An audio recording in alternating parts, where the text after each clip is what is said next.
So that's what the three of us are here to share our stories with you and what we did in the aftermath of our abortion. But I want to introduce our speaker. Our first speaker is Mindy, right here, Mindy Johnson, and she's the director of HEART. She's been the director for 13 years, and that is offered through the First Image PRC, Pregnancy Resource Center, in the Portland area.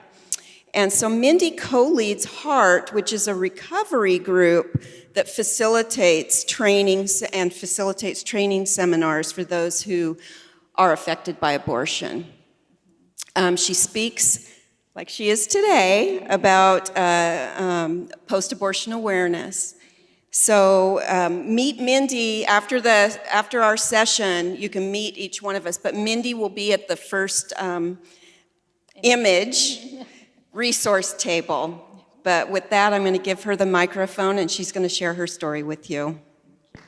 Thank you. If I start to go over. Thank you.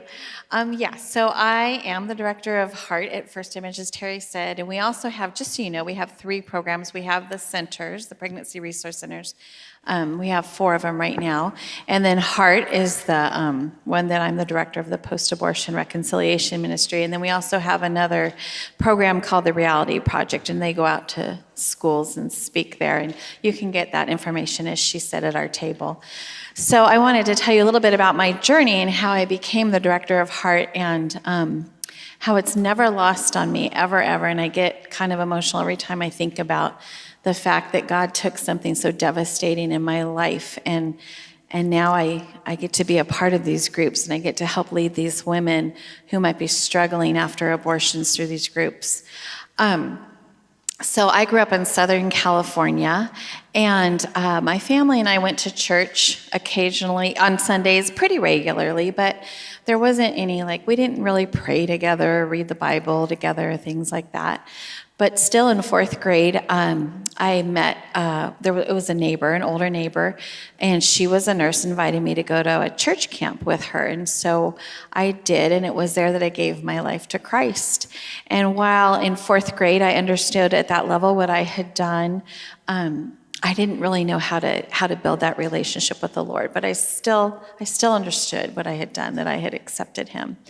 So as the years went on, I was, again, attending that same church, and went through high school, and I met some friends that introduced me really to another church and to a first Bible study and a youth group. So my relationship with the Lord grew then. And then in between my senior year of high school and my freshman year of college, so that summer, I met a boy, and he and I began dating. And I went away. This was a really quick relationship. It started in July and ended in October, I believe. But I went to college during that time. I went from Southern California up north to a college. It was about an 8-hour drive. And I realized during my first semester that I might be pregnant. So I took a bus with a friend of mine downtown to a clinic. I don't remember much about it, but I remember, going in, and the counselor was very, very friendly and very casual is what I remember. And by that I mean she was sitting on the back of her chair and telling me at the time that I was pregnant, and I was devastated. And she just sat there, and she didn't really counsel one way or another that I remember, because I was just talking it through to her as I was just panicked. I just panicked. And at that point in my life, I had already started turning my back to God, and different things that He was saying. I was involved in a physical relationship outside of marriage, so all of that just was part of that turning my back and starting to believe different lies, that I was telling myself and that the world was telling me. So I went home, and knowing that I was pregnant, took the bus home, and was that short bus ride home kind of going through things in my head, called my boyfriend, and I don't remember a lot about our conversation except that it ended knowing that I would have an abortion that quickly because of that panic that just set in. And again, the competing arguments that I had heard about that being an okay thing, that it wasn't a big deal. And again, this was back in the 80s. So anyway, he set everything up, and I flew home, and my parents didn't know, and I stayed at his parents' house. They thought I was there to help celebrate his birthday. And he set everything up for our abortion, and I went into the clinic, and he dropped me off and left, and I filled out paperwork, had my blood drawn. I remember fainting after having my blood drawn. Again, with a lot of women, some things, a lot of stories that you hear, some details you remember and others aren't so clear sometimes, and that's kind of my case as well. I remember I was put out for my abortion experience, but I hear stories so often of women who weren't put out for theirs, but I was, or put under anesthesia, I should say. And then I remember counting backwards and slowly drifting off, and then I woke up, and it was in a room of cots with other women, and I can't remember a lot about what was going on at the time, but I remember feeling that initial relief. And that's, again, something that you'll hear from many women, or you'll read even many reports that, will say, well, women are relieved after abortion. And often that is the case, because you're like, phew, at least in my case. And for me, that was part of the stuffing process too, and the justification also. And so my boyfriend came and picked me up, and off we went. And he quickly broke up with me after that, and I was devastated. So I came home from that semester. My mom and dad didn't know why, but I didn't attribute any of this to my abortion decision. But I just couldn't finish out that year of school. So I came home after that first semester and started attending a local community college. And soon after that, I met my now husband, and he's been my husband for 31 years. And we two became physically intimate pretty quickly into our relationship, and I had told him about my abortion also, and he was very understanding, I guess is the word about it.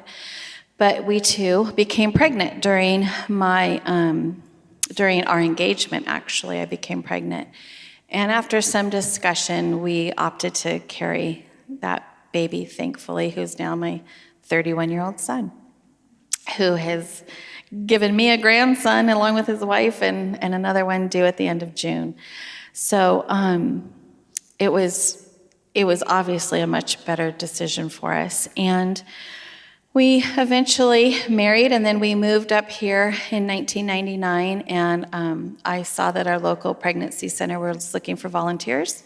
So I filled out an application, and through that process, they told me about HEART, which is the Post-Abortion Reconciliation Ministry at Pregnancy Resource Centers, and that if I wanted to volunteer, one of their policies is that we go through that class, and I thought, great, I'll do that. That sounds good to me. And it was an amazing journey, and prior to that, I could see, when I look back, I can see this wall that I had been building up between the Lord and I. I would see different women. I can think of one in particular who loved Jesus, who were Bible teaching women at different Bible studies I'd been to, and I'd look at them and I'd think, wow, I love the Lord, and I pray, and I read the Bible, and there's all this going on in me that I know, and I know He loves me, but why can't I? What am I missing? And it wasn't until after I went through our study, which we use Forgiven and Set Free. There's several great studies, and Terry will tell you about the one that she does as well. But it wasn't until after that I realized I had built this wall between the Lord and I. And after I went through HEART, it was pretty amazing. I could just see that wall crashing down, and I thought, wow, that's what that was.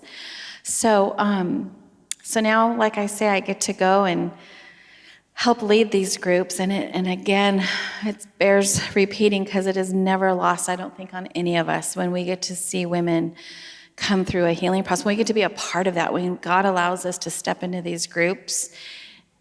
And at the same time, the minute we do that, we know that it's His thing, because the pain is so great that there's nothing we can do, but we just get to be there, and we get to be a part and watch and see as He works in each of their lives. It's pretty amazing to see. So, Yeah, so I'm honored to do what I do. And like she said, we have a table out there if you'd like more information where, again, we have groups both on the east side and west side of town. So I'm happy to talk with you about it. And if you have friends or relatives that perhaps are looking, that are post-abortive and are struggling, please feel free to call me. Like Terry likes to say, you can share our stories because it's really important for women to know they're not alone. I think that's one of the most basic things that how you can kind of enter in with a woman is to let her know, even if you're not post-abortive, she's not alone. Like there's other women that she can talk to that have been through this too, and where God has forgiven and healed them as well. So thank you very much.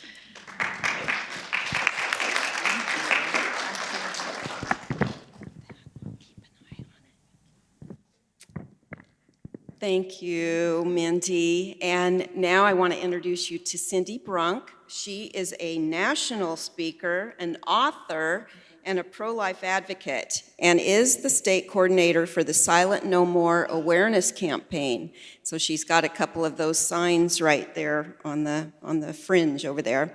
Cindy resides in the Hood River area, so she had quite a drive this morning and horrible weather.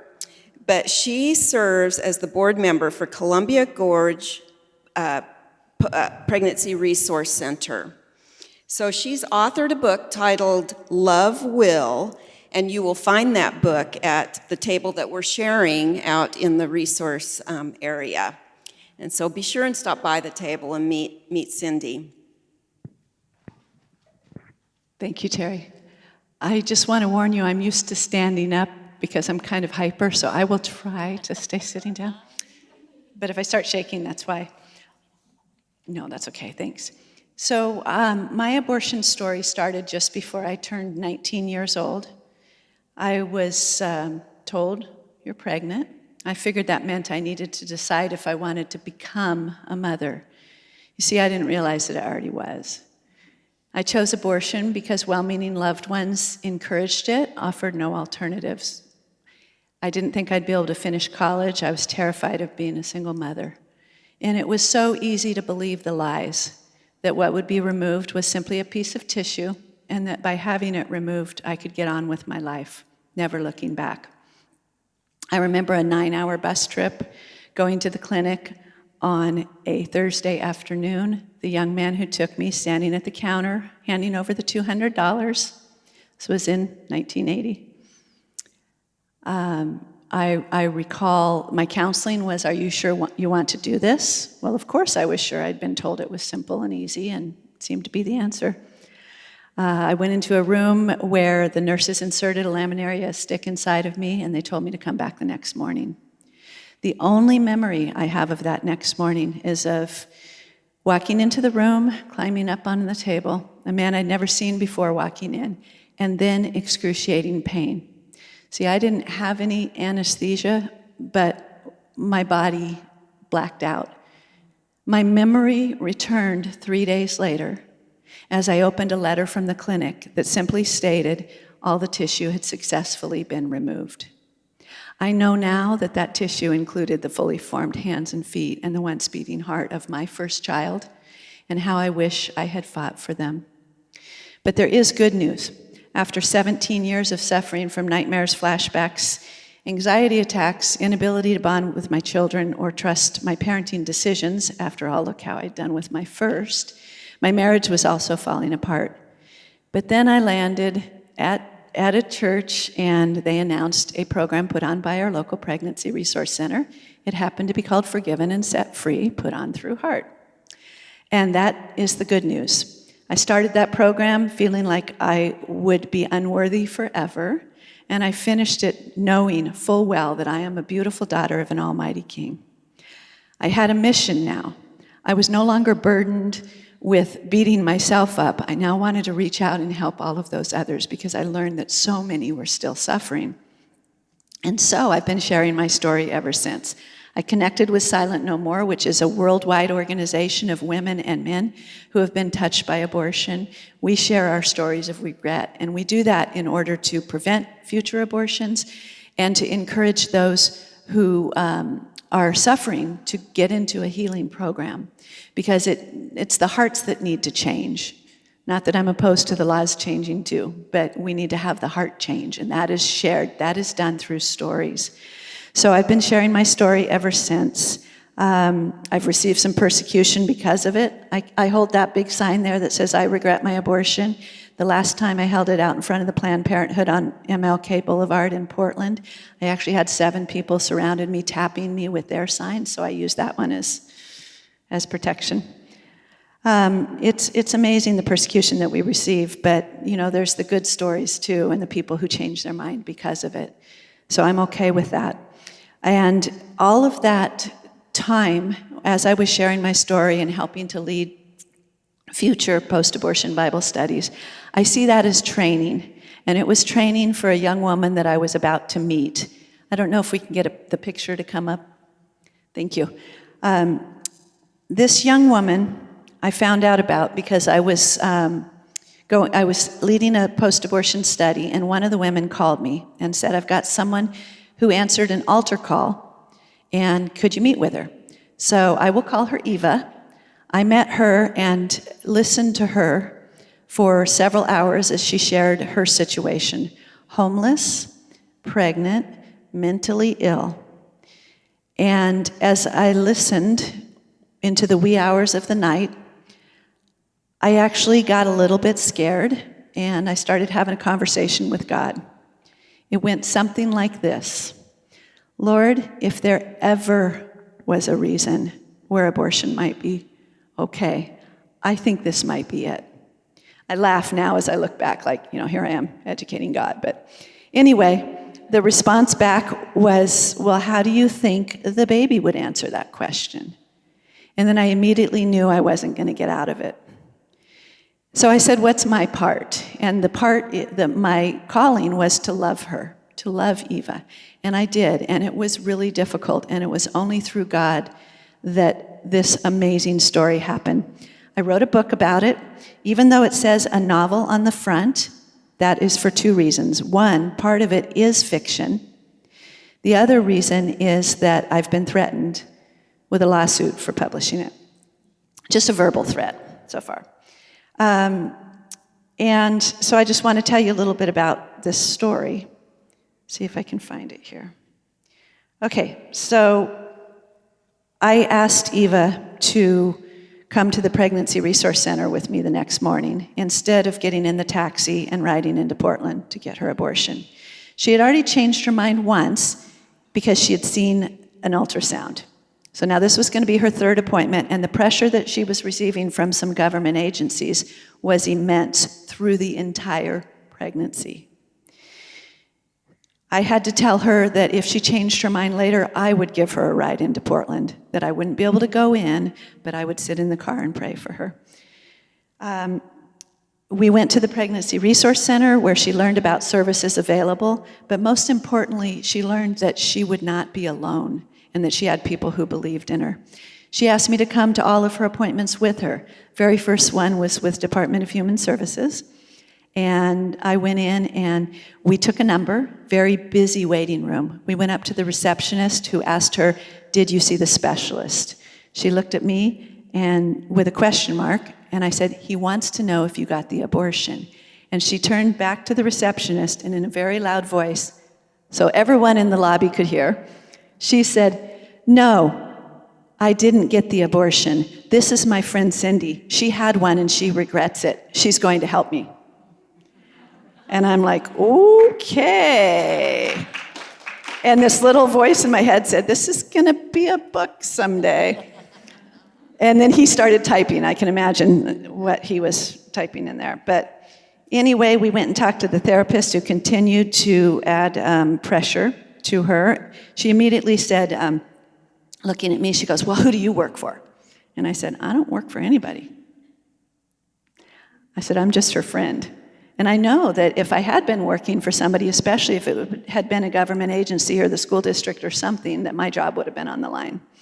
I said, "She's just a friend." I said, "I'm a volunteer at the PRC, but I'm not a staff there. And of course, I don't want the PRC getting involved in the legal stuff." So we bowed out as a client there, but they continued to support me as I supported her.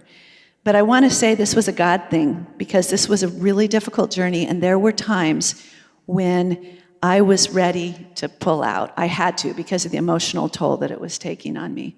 One particular instance is she ended up back on the streets for a while, and she called me and said, because all the housing that we had found for her kept falling through. She didn't fit into any of the housing situations. So she went back on the streets, she called me, she said, will you help me again? And I said, if you will consider adopting this child, placing this child for adoption. And she agreed, and within 2 weeks we found a wonderful family. And kind of lost my train of thought there, but okay. So the family we made arrangements for the adoption, but we still had a long ways to go before the baby was going to be born. And again, she lost her housing, and she was in my car, and I went back to the hospital to talk to the chaplain there because we needed a couple more housing vouchers while I looked for more housing for her. At that moment, the scheduled adoptive mother happened to be checking in at the front desk. She saw me talking to the chaplain. The chaplain said, Cindy, I can see that you have done everything. This is taking an emotional toll on you. I suggest you take her into Portland. And he gave me the address of the homeless shelter there in Portland. I was going to do it because all my options were run out. The adoptive mom saw me, came over after the chaplain left, and I shared with her. Well, lo and behold, she went home, talked to her husband. They housed her for the remaining of her pregnancy. They housed her against the advice of many other people because she was having breakdowns in the middle of the night, and it was very difficult, but they felt that was the only way to save this child. His birth was amazing. My mother was there, I was there, adoptive mom and dad were there, and I still remember looking over at the adoptive parents. Adoptive mom, she wisely asked permission from birth mom, can I nurse him? And I looked over and I saw them sitting in the seat by the window, and light was shining in, and she is breastfeeding this child. She had just given birth to another one 6 weeks earlier. It's just amazing. So this is the family. And Jason is right there. He's the dark-haired little boy. And the one to his right is 6 weeks older than him. So they're pretty much twins, but you sure wouldn't know it by looking at them. Raised on a dairy farm, aunts and uncles, grandmas and grandpas all around. In the book, the fictional part is that he's really 18, but all of the backstory is the true part. I love to share this story because the adoptive family is open to it being told. If he had been aborted, we know now that there was some connections with the baby parts being sold. And it's just an amazing story of the beauty of adoption. Birth mom is still in touch with all of us. We love her. She's being well cared for. I'm not out to slam the government agencies. They are doing wonderful things too. So anyway, I just want to share that. All of this happened because of God, through the pregnancy care centers, through the healing, and through the many people that he brought in just at the exact right time. Thank you.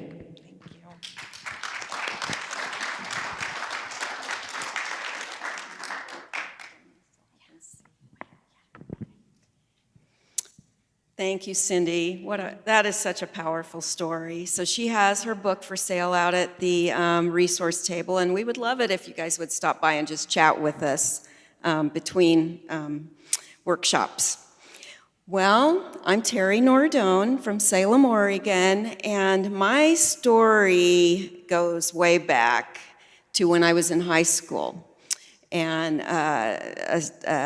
in the 10th grade, and a boy paid a lot of attention to me, and I had a pretty rough home life, so I was looking for attention and love in all the wrong places, and pretty soon gave in to him.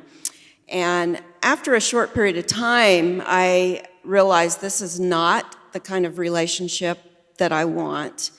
I didn't feel comfortable with it, and I broke up with him, or attempted to, but he continued to pursue me and pressure me and would call and would show up at the door, and I avoided contact with him at school.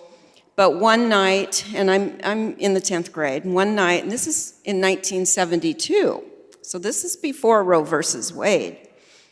And one night he came into the house. You didn't have to lock your doors back then, and so the back door was not locked. He waited until the house was empty except for me, and came in and forced himself on me. It was date rape. We didn't use that term then. There was no such term as that. But that's what it was. It was date rape. And I never saw him again, thank goodness, and I still haven't. And I'm so thankful for that. But I never told my family that that's how I got pregnant, because I felt my own guilt because I had opened that door to him. Not the physical door, but the door to my body. And so I felt that I had some blame in the situation. So anyway, I, as a 15-year-old girl, went to my sister and told her, and she took me to the family planning clinic in Salem, and sure enough, I was pregnant. So then had to tell my parents individually. They were divorced then. And I was terrified. I was absolutely terrified. Didn't know what to do. I was having morning sickness. It was just so frightening and scary, and I didn't understand what was happening. But my parents made the decision for me, and at that time, the laws were different than they are now. In fact, it was the year before Roe versus Wade. And so one sunny, beautiful day, my dad picked me up at my mom's and took me to the Salem hospital. And I walked in that clinic one girl and walked out a completely different girl. And I have to stop there for a second because I just saw the movie Unplanned. How many have seen that? It was amazing. I had to look away at several parts. But what surprised me was Abby Johnson using those same words. I walked in that clinic one girl and walked out a completely different girl, because I've used that same thing in my testimony for years. And it's just, yes, over and over again we hear the repetition of how abortion affects us and what the aftermath is. So the only thing I remember in that hospital that day was waking up and being so distressed and kind of thrashing back and forth and moaning and groaning, and a nurse coming over and patting me on the wrist and saying, "It's over, you're going to be okay." Well, that was a lie from the pit of you-know-where, because no, I was not okay. And I went on to graduate high school, went on to college. I held all my friends at arm's length. My relationships changed, even with friends. I didn't want them to see what was inside of me, what had occurred. And so I never mentioned it to any friend, to anybody. Went on to college, and like Mindy was saying, I only lasted 2 years. The depression began, and the anger, anger that would just erupt like a volcano that I wouldn't even know where it was coming from. And this anxiety, and not ever associating it with the abortion, because you work so hard to put that out of your mind that you don't even think of it. You try to hide it from yourself. And I didn't say, but we were an unchurched family, so I did not have a relationship with the Lord. I didn't know any Christians. That abortion changed me forever, and I finally quit college after 2 years and didn't go back. So my parents bought into the lie that abortion would take care of a monumental problem. But what a lie that was. It didn't take care of a monumental problem. It created many, many more. And so it ended the pregnancy that I thought would ruin my life, and that my parents thought would ruin my and their lives. but it created so much more suffering over the next many decades. I started to, like I said, anxiety, depression, eating disorders, nightmares, reoccurring nightmares that went on for years, unable to forgive myself, self-loathing, just on. And I think we could all agree that we've gone through that. But the worst consequence of all is that I never did get to have children. I aborted my only child. And that is a consequence to this day that I live with daily. And now as my friends are having grandchildren, it just goes on. But I've come to terms with it over the years, but it's been hard. When I was a teenager and friends were getting married and going to the baby showers, I would be in a pit of depression for months.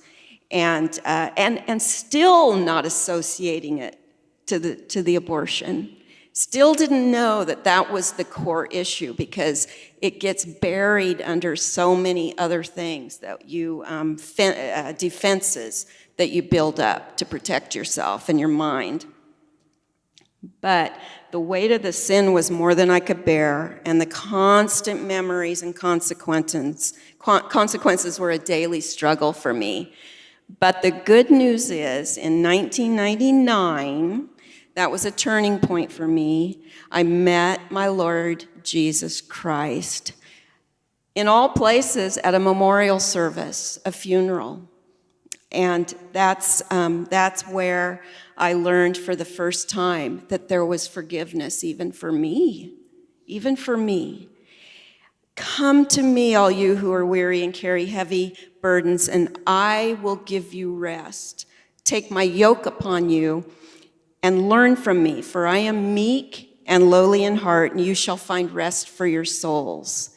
That's where I learned that Jesus was offering this great exchange his light burden for my heavy burden, and I wholeheartedly threw it at him. I made that great exchange. So at age 42, I'm aging myself, but I was 42, many years after my abortion, I accepted it. I accepted Jesus. And I learned about God's forgiveness for the first time, that it was even intended for me. I couldn't believe this. I mean, this was a shock. And and I have to realize there are so many hurting women and men that don't know that are carrying these burdens that we're talking about today. And they do not know that yet. I am the one who wipes out your transgressions for my own sake, and I will remember them no more. That's in Isaiah 43:25, and I love that because it's God speaking. And he says he does that for his sake. That's how much he loves us, that he wipes us clean for his sake, because he wants that relationship with us. Hallelujah. So God, in his great mercy, forgives even the sin of abortion. Even these 3 women sitting here are fully forgiven. Psalm 34:18 says, "The Lord is near the brokenhearted and saves those who are crushed in spirit." Well, I knew instantly in receiving that forgiveness that I wanted other women to know that forgiveness. And so I started praying about that. I had accepted the Lord. I jumped into every Bible study I could, and I started praying, God, use me. Use me. And after a couple years, I finally had the courage to type into the computer healing from abortion, and up popped all kinds of things. I couldn't believe it. And so I ordered a few books. They sat on the shelf another year because I just had such a fear of opening up that deep-seated pain. But finally, I opened up a book called Save One, and it is a journey of healing for those who have experienced abortion. And I worked through that alone, but not alone. Me and God worked through that book together. And it's a Bible study. It's biblically based. And you're in the Old Testament and New Testament. So I learned that those deep-seated issues were a result of my abortion through that book. And as I worked through that book, those issues, those deep-seated issues began to fall away. And remember I said I had recurring nightmares for years? They weren't about abortions. They were about the thing that I am most afraid of, which is spiders. And I would have horrible nightmares that my husband would have to wake me up from. But I believe it was that tortured soul, and that I was being tortured by that thing that made me so afraid. I don't have those anymore. Hallelujah. So the reason the ministry Save One is called Save One is because the founder, Sheila Harper, based in Nashville, Tennessee, as she began to speak like we are today about her experience, women would come up to her and say, if I could just save one woman from having an abortion, I would tell my story. Or if I could just save one woman from experiencing a life of shame and guilt and self-loathing, I would tell my story. So that's why it's called Save One. So September 2006, I started Save One Chapter in Salem, Oregon, and I offer 3 of those classes a year. I just ended one last week, and I'm starting another one next week. And they're 11 weeks, and the incredible transformation that we see through Forgiven and Set Free and Save One is astounding, and it's real, and it's supernatural. And they shed all that guilt and shame. Okay, I have to share a little tidbit. We normally don't share anything that's said in our class. I always say, what's said in this room stays in this room, but I have to share this piece. The gal that took the class last week had suffered with depression for decades. She had been on depression medication, I don't remember the name, for 23 years. Well, before she started our class, the week before, she started to have some heart palpitations. So her doctor took her off that medication. She had tried to get off of it several times and didn't succeed. The depression would always overcome her. She got off of it the week we started Save One, and she feels better than she has in 25 years. Hallelujah. I mean, that can happen, and it does, and it did, and we call it a miracle, and it is. And she is feeling feelings that she hasn't in years. And through Save One, she's able to deal with those emotions and those ups and downs. So I mean, these are real stories, and like Mindy said, you can share our stories. That's why we're here. Hopefully you don't have your own story to tell on this subject. Some of you do. But now you have 3 other stories, and actually 4, because Cindy had the story of the gal up on the screen. So one woman's abortion is far-reaching. There's a man involved. We've had men come through the Save One class. That's what's a little bit more unusual or different than other ministries that have to do with the aftermath of abortion, is that we do have a book for men, and they can take the class together with the women. And then we have another book, it's a workbook, that is for, it's called The Ripple Effect, and that's for family members and friends that may have been involved in the abortion decision that are struggling with it because they're affected too. Or for family members like grandmothers who found out that their grandchild was aborted, and we've had grandmothers take our class. They are deeply affected too. So we don't want to leave anybody out, and thankfully we're seeing more and more men given their voice back. They have been removed from the abortion issue. It's a woman's issue. It's a woman's health. It's a woman's choice.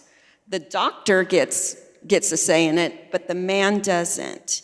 And so we are really fighting at Save One to give men their voice back, and we now have a men's director of Save One who is meeting with men and getting men's chapters started. In fact, I just helped some people in Springfield, Oregon, start a women's chapter and a men's chapter of Save One in Springfield, Oregon.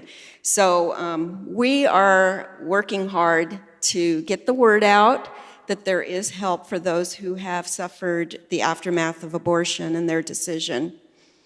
So with that, we are going to open it up for your questions, and we usually get a lot of really interesting, good questions in this workshop. So we're opening it up to that, but I first want to say to please visit our resource tables out there and take a look at everything that we have available for you.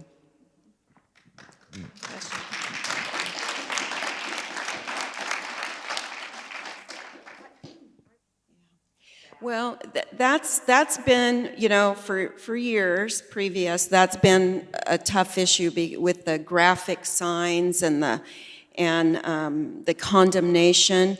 And really, we need to see men and women healed, because they're the ones that have the stories to tell, to counter. We don't believe it's going to be turned around politically, even though politics is so important. We don't want it to go any further than it already has in the wrong direction. But like Cindy was saying, and Mindy too, this is a hard issue. This needs to be talked about more in the churches. We need to be talking more. We need to see more men and women healed, so we have more speakers. But the main thing is to answer always with love and compassion. That is so key. In fact, I had something written here, but I've lost it.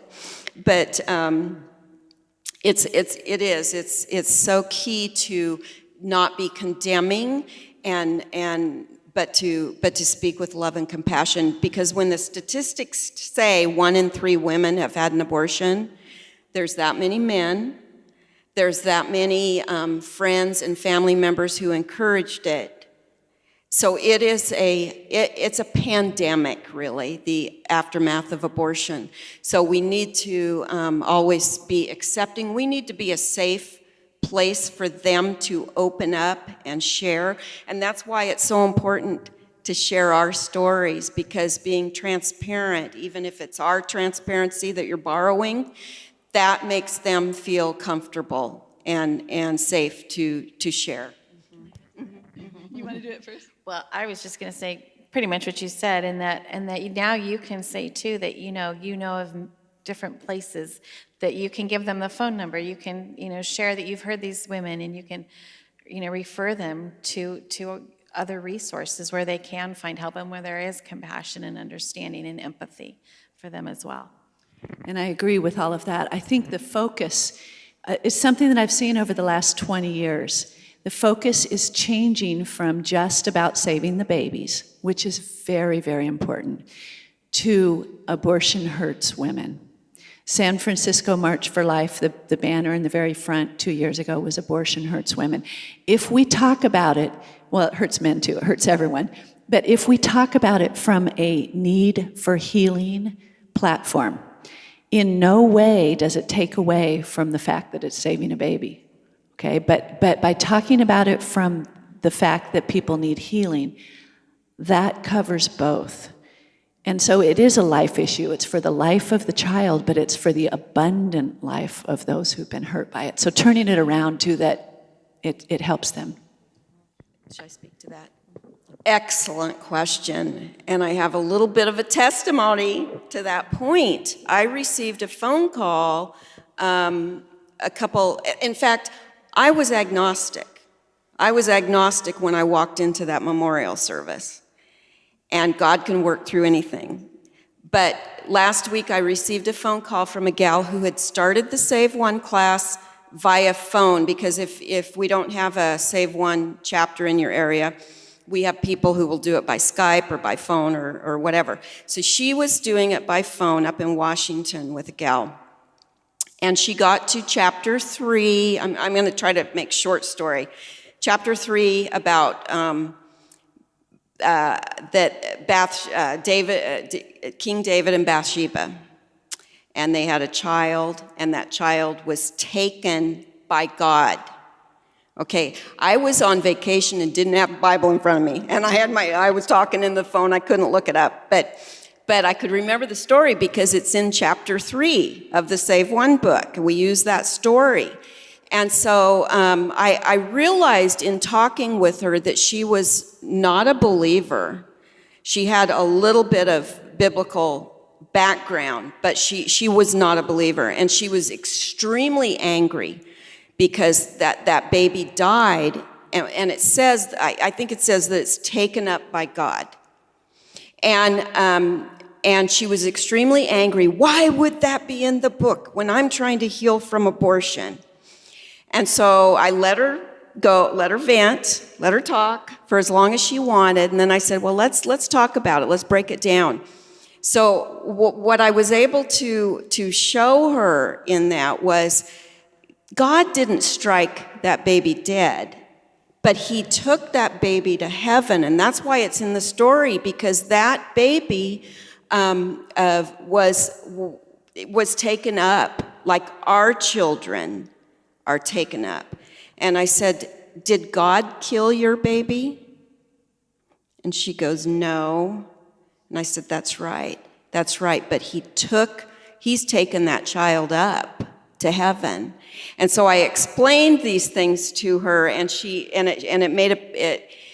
texted me back, and she said that really created a paradigm shift in my thinking there. And there were a couple other points that she really struggled with, and we talked through them, and I realized she was seeing things from a different angle, and she was saying, well, I don't understand the Bible, all these Bible scriptures, I read them and I don't understand them. And so we talked through each one of them. And pretty soon I realized there's a change being made in her heart right now. And I said, it's very easy to make that decision. Are you ready to make that decision and receive the Lord Jesus Christ? And she says, yeah. And so I prayed with her right there on the phone. And she was coming from a sincere heart, because I said it really is a sincere heart decision that you want to receive the Lord Jesus Christ and break down that barrier that our sin has created. And anyway, long story short, she accepted the Lord. Now, through Save One, we have had many people come to our classes, same thing, who don't have a relationship, and it always happens by chapter 3. And therefore if there's a latecomer, we will let them join the class, the second week and the third week, because if that change is going to happen, it's going to happen right then. And we've seen it over and over again. So it doesn't matter, if they're not believers, if they're atheists, if they're agnostic, we're still going to tell our stories the same exact way. It's God's work. We can't change their heart, but God certainly can. And if they're post-abortive, they're looking for something to take this weight, to take this burden from them. I hope I answered your question.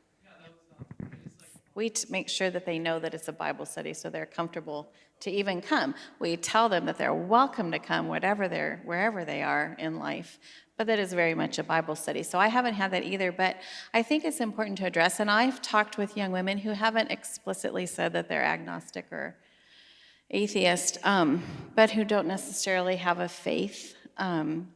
And we just talk through the pain. I'm just there for them. I make sure they understand. I think we all would do the same and probably have, that there's not judgment here, but there's real pain and perhaps trauma that needs to be worked through.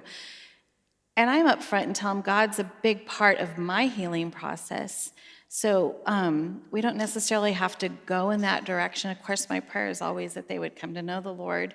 But if that doesn't come up, my hope is that He is guiding me to help them work through and some of those issues that they're having in pain so that they can be equipped later on if things should come up, and that I'm always available for them as well. And in answer to that question, I love it when people say, well, the only reason you suffered from those problems is because of the guilt of your religion. And the way I will answer that is, first of all, religion doesn't change lives. It's not my religion. And second of all, I didn't know Jesus Christ when I started this healing program. Now, I was in church. I was bringing my children to church, but I had that head knowledge. And I, metaphorically speaking, thought that my invitation had a big revoked across it.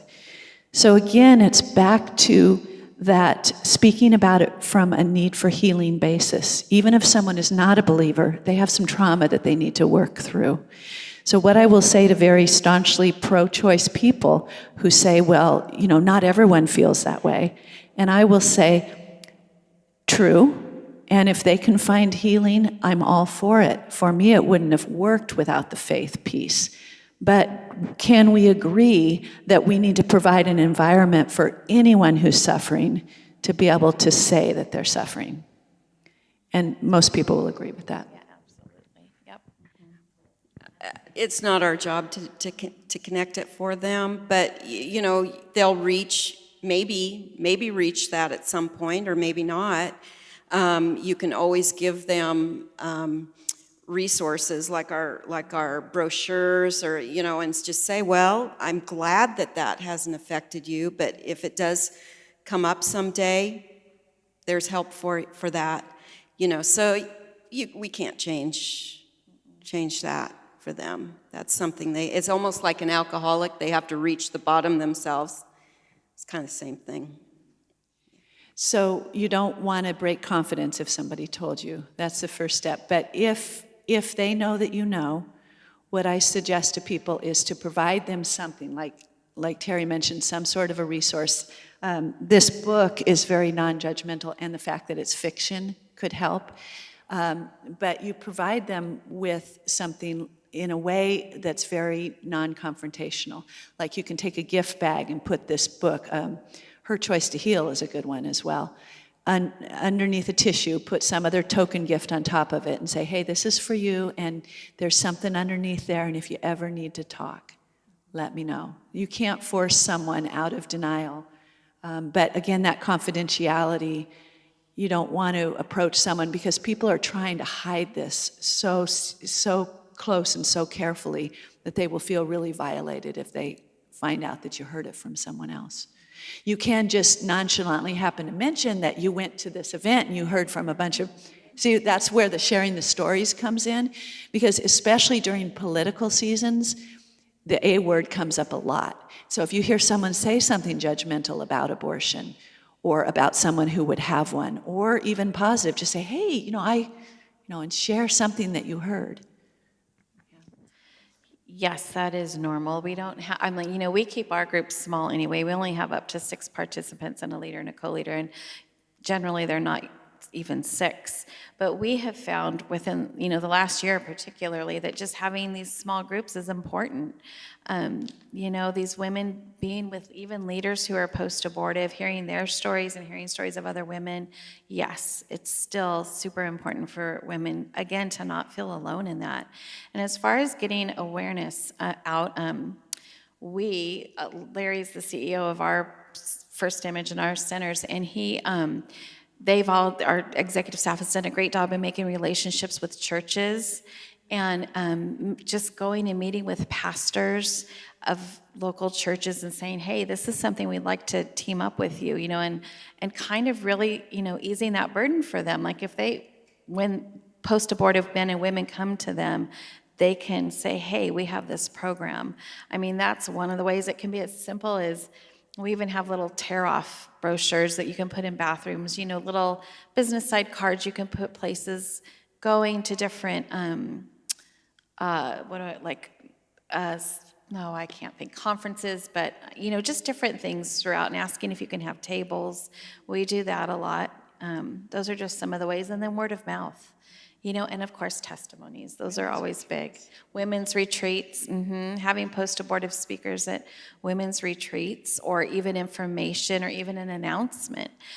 Really quickly, this was really helpful, I thought. A pastor at a large church in our area, one of our women shared, and her husband shared their stories, and he got up at the end, and because women are so reluctant, and men sometimes, to even take the information, they don't want to be seen taking it. So at the end of it, he got up and he said, okay, everybody take out a pencil and a piece of paper, and this phone number was the heart, what we call the heart phone number. It's our confidential voicemail. I want every single person here to write that number down. So I thought that was a really good way for him to get that out to, the congregation, so nobody felt like the spotlight was on them. So those are just some of the ways. And were you going to say something real quick? Okay. Thank you so much for attending the workshop. We've run over a little bit, so on to the next.